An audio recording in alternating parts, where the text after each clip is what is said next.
Hey, y'all. Welcome to Cross Politics on the Fight Laugh Feast Network. It is Monday. No. Are you sure? You got that right. It's Monday. Right. Pastor Toby, Chalk Knox, I'm the Water Boy. It's hard to know. A lot of people we've been doing a lot of shows these last couple of weeks, so a lot of people have been asking us, how can we help you? Well, of course, we've been saying, please join the club. That's one of the best ways to help us. But don't forget to share the show, like the show, and also tell your friends about it. There's been a lot of and download the app. There's been a lot of insane things that media has been saying and conjuring up through all this. So hopefully we're kind of like this reasonable, rowdy Presbyterian voice for you and your friends. Reasonable, rowdy. That's Presbyterian what we're going for. Voice. Reasonable and rowdy. Yeah, there we go. All the time. Like that? Yeah, that works. This show is brought to us by Idaho legislators. Yeah. Gabe Screens. Gabe Screens that need to change. Governor Brad Little is brought by. Nothing. Yeah. Governor Brad Little. Yeah, listen to that. He's going to like that. With us on the show right now is Idaho House Representative Heather Scott. She's the House Representative from District 1A, a little bit up north of us here. I'm jealous. and she's, you know her, because if you've been listening to Cross Politics for long, you know we've had her on the show a few times now. Yeah. She's one of our courageous legislators that has introduced legislation in Idaho to end abortion in our state. And just in case you forgot, she's actually an aquatic biologist. So I didn't know that part. That's part of her qualifications. I think I might have heard that before. Do you remember that? Yeah, I remember. Small business owner, and I think is your husband a builder? No, actually, he's a biologist too. Man, they got it in the family. It just runs in the family. Oh man! So do you guys fight over biology? No, I just submit. Oh, she knows. Heather, you all right? That's funny. So we want to talk to you about what's going on in Idaho, but obviously this applies to our whole nation right now, where we have, I think at last count, 42 states are in some kind of stay-home order. I'm loving some of the liberals who are trying to shame the last seven or eight South Dakota, 7 or 8 states that haven't done it yet. I'm like, thank you. Now I know the states that I love. So, but you put out a video a week or so ago on the Idaho situation in particular, but obviously touching on all of this. So, is the Idaho governor's Brad Little's stay-home order, is it constitutional? No. I say absolutely not. Because where's my sound effects? The Constitution doesn't disappear during emergency time. Government still needs to work within the boundaries, and he is part of the government. Right. Unless he's stepping outside of that to be a tyrant, he is part of the government. But Heather, he has to be referencing something. Right? He's got to be hanging his order on some sort of either law or... Is there a provision somewhere for him to do this? Something, yeah. He's using the section of code that talks about a militia, is what I've heard. And that doesn't even... I have the Constitution. I don't know if I'll be able to find it right away in front of me. But it doesn't matter. You can't go outside of the boundaries. Let's look at our rights. Our rights come from God, correct? Yeah. And they're inalienable. That means they can't be taken away from us. Do you believe your rights are being taken away from you? Yeah, my livelihood. We have friends whose livelihoods rights are taken away from them. Absolutely. People are getting laid off. Yeah. Closed down. So you don't consider this situation particularly an emergency situation that gives them particular authority, temporal authority to be able to function to save to save lives. That just it's always temporal. Yeah, they don't got any spiritual authority. Yeah, that's true. Yeah, that's right. Amen. So because like the Attorney General is saying, no, the way that the governor is acting right now is totally constitutional. The Idaho Attorney General is saying that. We've talked about the Attorney General before, and I'll be very careful here. Or don't. Don't be too careful. But go look at all the cases he loses. He believes we are a quasi-sovereign state. He said that publicly. I don't even want to go there. I hate to say that, but I don't want to. Can you give an example, though? Can you give an example of what you mean? I mean, I know you said you didn't want to go there, but I'm honestly not sure exactly if I know what you mean. So what do you mean by cases he's lost and we're a quasi-sovereign state? He loses every case he fights. All the big cases, if you go look at his track record, he basically bows down to the feds. He does not, I truly don't think he believes in the 10th Amendment. He's not trying very hard, is what you're saying, basically. Well, he might be trying hard. I just think, I'm going to be silent here. Yeah. Okay. Have you had less is more, right? Sometimes. Have you had any personal contact with Governor Little about this situation? He's had a conference call for legislators. Okay. So yes, I've seen, I've been aware of his statements, but it does not matter. His statements are not within the bounds of the Constitution, and that you can't do that. So you what do you can't? Go ahead. So what, as a legislator, if one of your jobs is to hold the governor accountable, right, as a body, not right. How do you work with other legislators to fix this? So unfortunately, when you're out of session, you can't do a whole lot of anything. We can only be called back into session by the governor, or we can all show up down in Boise and make a quorum. And then we can be in session. That's like herding cats, though, huh? trying to make a quorum. How many? You bet. How many legislators would it take to get a quorum in Boise? I think like 30. I think I don't know. I don't know. Yeah. Is there any interest in that at all? Well, I mean, there's talk of it, but nobody likes to stand up to the executive branch. It's tough because you get attacked. You could just go look at some of the comments on Facebook. My phone is just, has been ringing off the hook with angry citizens.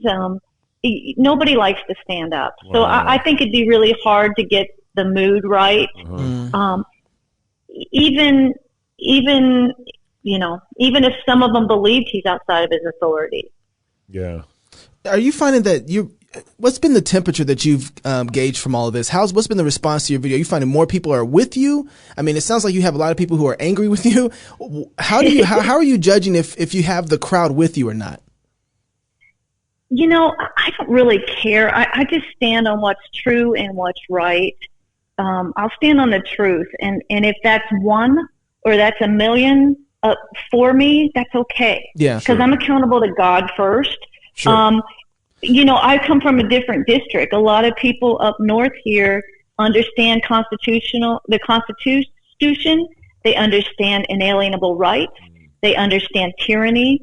And so I, of course, get a lot more support from up here. A lot of the non-supporters are calling me from Boise. Yeah. Really? So your people, your district, for the most part, is with you in this. And is that the case?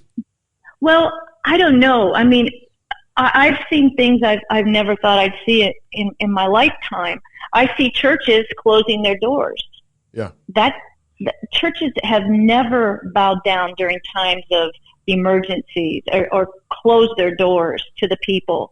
I've seen people that just sit in front of that TV every day that are believing everything they're being fed. And I truly believe it's propaganda they're being fed from the media. So it seems like one of the problems here is that for us to really change kind of the nature of what's going on in Boise, it's not just legislators that need to change. It's kind of like the general population. Yeah, that's why I was asking the question, was because depending on where you're at, it determines what you do. If we have a problem with people not being on your side, maybe it's an issue of education first. Discipleship. Before you can start implementing some of the things we would like to push back against. Well, the best thing about this whole issue is look at all the parents that are homeschooling. Right. Yeah, that is true. Right. We're having a great time. One less day of indoctrination. Yeah. One less. So that's a start in the right direction. Yeah. I wouldn't say I've had calls of support from all across the country, which has kind of amazed me because I didn't think that many people would really watch the video. But I had people from Florida, New York, New Jersey, all kinds of people calling and saying, thank you. This is where we are. So don't get me wrong. It's hard to gauge by the phone calls. There's been a ton of support and a ton of angry people. So I don't know, maybe 50-50. So in the video, you say, I think Idahoans should stop asking for permission and just go to work. That was almost a week ago. Do you still believe that? Are you still saying that? Absolutely.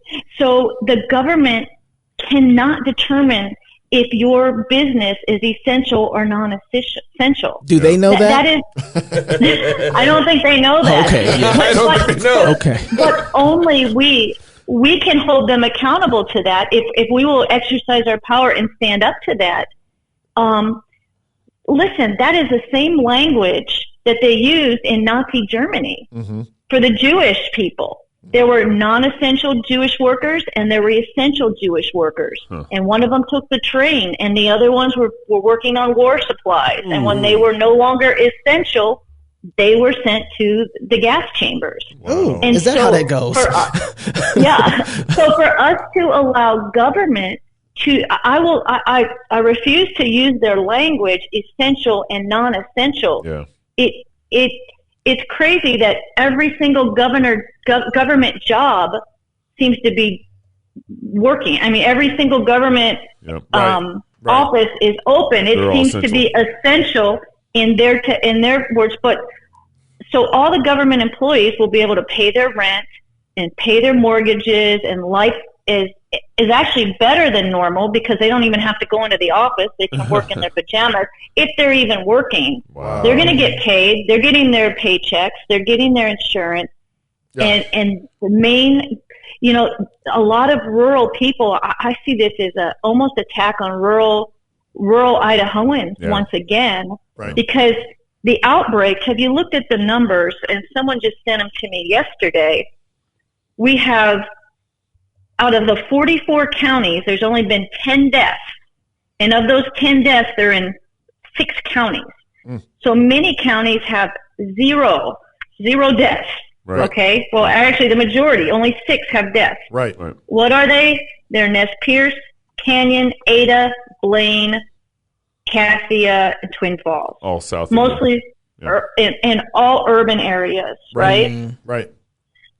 So it's crazy. And I was looking at the other numbers, only 3 counties even have confirmed cases, over 100 confirmed cases. Right. Only 3 counties out of 44 counties, Canyon, Ada, and Blaine. So Heather, when this happened, so Latah County, our commissioners and our mayor and our city council signed different resolutions, but I'll particularly focus on the mayor and the council. They signed a 7-day resolution before we even had one case of coronavirus here in Latah County. And it was a 7-day resolution was basically close all restaurants, local businesses, non-essential services, that kind of thing. It's for 7 days, and then they extended it for 30 days. When that happened, I emailed our mayor and our city council and said, if you guys are going to do this, then you need to put some skin in the game. That means you should not take pay for 3 months. You should lower or cut taxes for 3 months, and then cut all non-essential government jobs for 3 months. And what that would effectively do would put skin in the game for the city council. They'd be in it with us. The same kind of skin in the game, because they would not take pay, they would cut taxes, and they'd also have to eliminate or tell their employees, look, you can't you can't work right now. And they all agreed to that, right? No, they didn't. One council member took the pay thing to the next resolution, and they all shot it down. Just the pay thing. Really? Yeah. Wow. But is there a resolution or something that the legislators can put forward doing the same thing for Brad Little? So no, we're not in session. We can't do anything. How about once you get back in session that you can do some sort of retroactive? That's next January.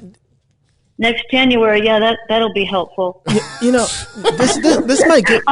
Go ahead. I'm sorry, Heather. Go ahead. Or at least put in a law if the governor ever requires an emergency thing like this, that he has to take a pay cut or something like that, where he has to put skin in the game. Or how about just a measure that says the governor cannot declare a state of emergency? Yeah. Apart from like the whole legislature voting for it. That's good. So he can declare an emergency for 30 days. Okay. And that's what he's done. And then if he wants another 30 days, but then that's it. And he started, I think, March 13th when he called his first emergency, which you tell me that when you look at the numbers of people that have died from the flu, you tell me how this is an emergency. Right. This is nuts. I mean, this is just nuts. He is following other governors. Right. In other states. And do you know what they're doing in the other states? They're putting ankle bracelets on people that have the COVID virus. Yep. Kentucky's doing that. They're setting up phone lines to call in your neighbor. I think they're tracing our cell phones too and sending drones around. Don't get me started. They're sending drones around. I don't want to. Heather, could you do something in your video? You went through 6 things that we can do to maybe have a little pushback right now against some of the overreach from our government. Could you do that right now for us? Go through those 6 things. Sure. So I have it pulled up actually. So the first one is stop being fearful. We should not have the spirit of fear, and you're getting that fear because you're getting the propaganda from the TV. Now this is the same media that has lied to us over and over again about Trump. And so why are we believing them now? And why are we in panic? And why are you afraid to get the flu? I mean, go look at the numbers. So I put research the real facts, and I just put a really awesome article on my Facebook. If you can go to it, it's put out by the Association of American Physicians and Surgeons. Dr. Martin Dubrovik, and it is unbelievable. It will answer a ton of your questions about the virus and how these stay-at-home orders are just ridiculous. Okay. So that's the first thing. Stop being fearful and research the real facts. Okay. If you have good arguments that are constitutional or biblical, okay, but stop making your arguments based on fear. Yeah. Amen. Every emotional person that calls me is like, it's all fearful. I had so many emails I wanted to read to you guys that would keep you laughing for hours, but we'll do that offline. Okay. So number 2, I have stopped calling the government to ask whether you are essential or non-essential. Behave as if your livelihood depends on it. The government does not have the authority to take away your life, your liberty, your property. And that is essentially what they are doing. Yeah. Your business is your property. If you truly believe that it is a God-given right, these are inalienable rights, then start acting like them. Start acting like these are rights that government will not take. Because we are a society that believe our rights come from God, not government. Right. And if we're going to change that, then we might as well get ready for communism, because that's where we're headed. So stop calling the government. I can't tell you the number of calls that people are like, am I essential? Can you get me on the essential list? Wow. We definitely need to defy tyranny. Yeah. And I believe these are unconstitutional, tyrannical edicts that we should ignore. Because every time we buy into their language, we accept their premise. That's right. We are not exercising our power, and all powers in the people. We're not exercising that power to push back. That's right.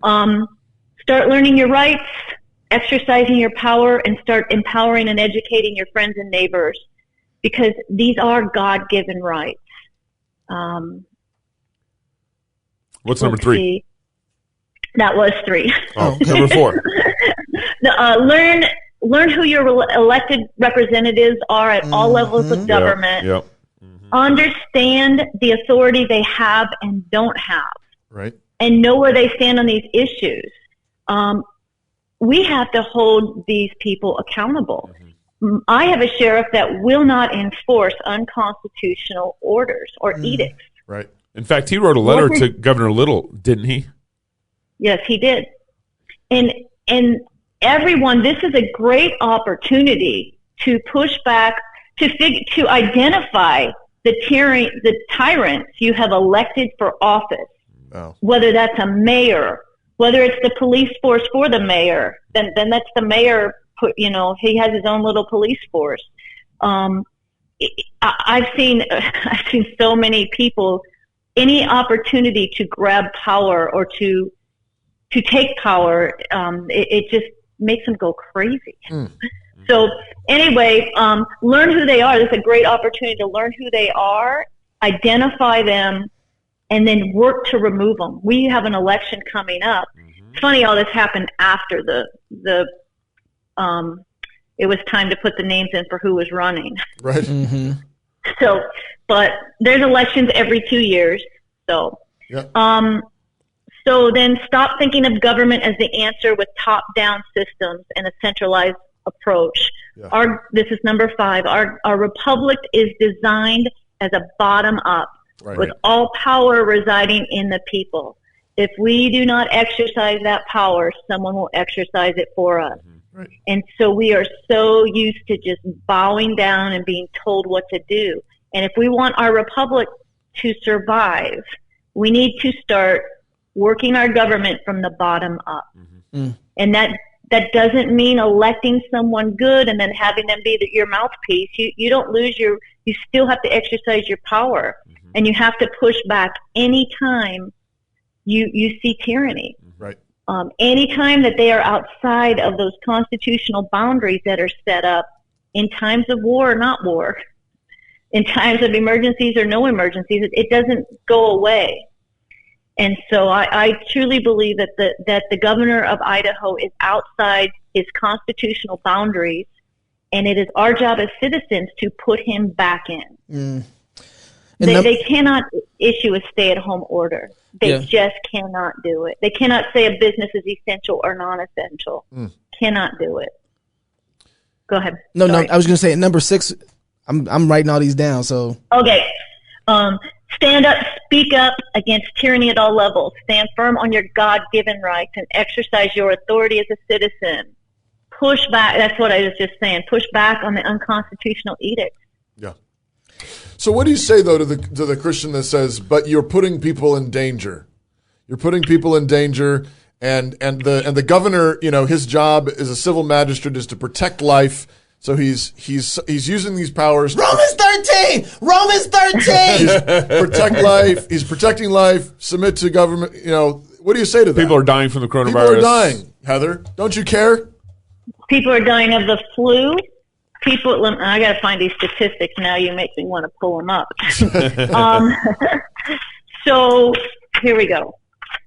Heart disease deaths per year, 647,000. Cancer deaths per year, 558,000. Drug overdoses, 70,000. Estimated influenza deaths by the flu so far this year, 29,000. Right.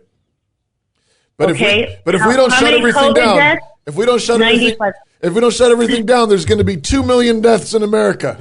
Oh wait, I mean 20,000. I mean 200. Oh wait. Okay, that's like great.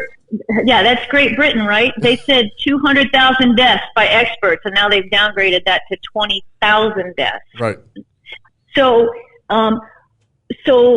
people that have weak immune systems or are elderly that are susceptible, they are the ones that should be quarantined. Yeah. They should go home. They should be home. This is out of Leviticus. That's what we do. We don't have the whole society change. Right. For the 5-week people, we separate them out, keep them safe at home, while society goes on as normal. We still have our rights. We don't take away everybody's rights because a small, tiny minority is susceptible. And that's if you go to that article that I hope you can go to my Facebook and read that article by the Association of American Physicians and Surgeons. it talks about how people with strong immune systems, like 90% of the people that are exposed to this, like, don't get it. They don't get sick. So this has been fear mongering that if you get COVID-19, you're going to die, right? The media's got you petrified. 92% of people get it and don't even show symptoms, right? Yeah. So those people, when they get it, their bodies, it's like a virus. They pass it around. They get it. They build up an immune system to it, and they bring it back to their, like kids go to school. They pass germs around all day. They got strong immune systems. They build up antibodies. They bring that back home. Then their parents will get that in a smaller dosage, that virus, and they will build up their immune systems. That's how it's designed to work. This is not biblical to self-isolate and stay away from people. Biblically, we are supposed to be building relationships with people. It's completely opposite. Heather, this is one thing, out of all of this, one thing that has been obvious to me is that our governors and local politicians and local authorities have way more power than we thought they had. They've always told us when it comes to the issue of abortion that they can't ever do anything.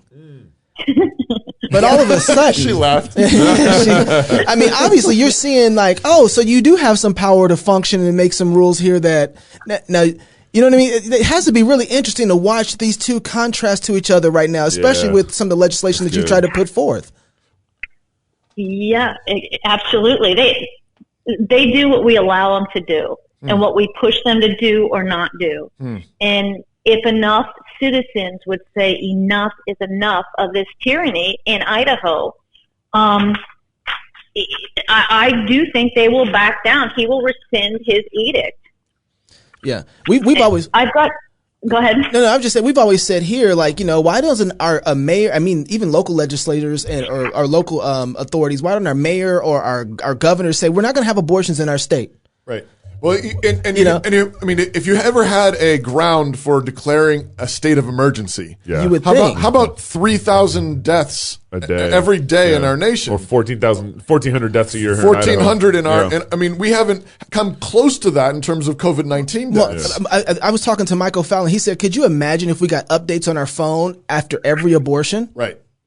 Yeah, how we will react to that. The numbers running on Fox and CNN. Another baby dead. Another baby dead. Another baby dead. Yeah. Could you imagine what our society would be like then? 35 a week in Idaho, right? There you go. 35 a week. Now we've had 10 deaths since March, the end of March. Right. We've had 10 deaths. So we're shutting down the state because we've had 10 deaths for a flu. Right. And I should have got the flu numbers for Idaho because I'm sure there's more than 10 deaths from just the regular flu. Right. So just because this one sounds scary, COVID-19, that's really scary. Yeah. Right? No. Coronavirus has been around for over 50 years. Right. Yeah, just a different branch of it. So Heather, what's your next move now? Well, education is key, right? We have to educate people. You have inalienable rights. Government can't take those rights from you. I don't know. I think basically empowering citizens locally to push back on their local elected officials, because, I don't know if you'll get that in the cities, because cities are pretty, they like to watch the media and be fearful and emotional. But I would think these rural areas could talk to their sheriffs and say, we will not enforce this in our county, and we will not let the Idaho State Police enforce this in our county. Yeah. Because they're enforcing it. I watched a video yesterday where they're starting to pull people over and give them the governor's order and they're using some part of code. What are they using here? They're educating 18705. Yeah, we've got the authority to go after you. So I want to say something real quick about these lockdown orders. If you do a comparison to the states that are doing the lockdowns and not doing the lockdowns, they're not working. And that article I talked about tells you about that. Like Michigan has a lockdown order, 617 deaths. Alabama, 45 deaths. I'll do the Utah, Idaho. Idaho is the lockdown order. We have 10 deaths. Utah, no lockdown order, 8 deaths. Yeah. Yeah. So. And they still got their economy going. Right. You bet. Mm-hmm. I mean, I would think a strong Republican constitutional following governor would use this as an opportunity in his state to really teach and to really take this opportunity. Yep, absolutely. Yeah, some isn't there. Yeah. Heather, how can we follow what you're doing and stay in contact with you? If you get my legislative updates, that's the best. Where are those at? You have to give me your information, and then I put you on the list. Okay, all right. But you can go to her website to get on. No, you don't even get on from there. Oh wow! Well, there's a sign-up sheet there. Oh, there is. Yeah, there's a sign-up on your website. I'm looking at it right now. You go to repheatherscott.com. Repheatherscott.com. Click on sign up for my legislative updates, and it takes you to publicgovdelivery.com, and it looks like you put an email address in. Does that actually get on your list? Well, let's just see now. I'm going to have to do that. Somebody's in trouble. Either that or you're getting something. I've been collecting all those emails. Yeah, they go to me. Heather, if you ever want to switch districts, let us know. Yeah, come on down here. You guys want to move up north? We've got room up here for a few more. Well, we'll keep that in mind. Make sure you make an underground railroad. We appreciate that. Wow. Heather, I guess you can go sign up on my website. Heather, thank you so much for joining us. Hey, if you're single, get married. If you're married, have kids. And if you have kids, go baptize them. Until tomorrow, love God with all your heart, soul, mind, and strength. Love your neighbor as yourself. Go fight, laugh, and feast. And support Rowdy Christian Media. Sign up for the Fight, Laugh, Feast app. Become a club member. We appreciate all of that. This is Cross Politics.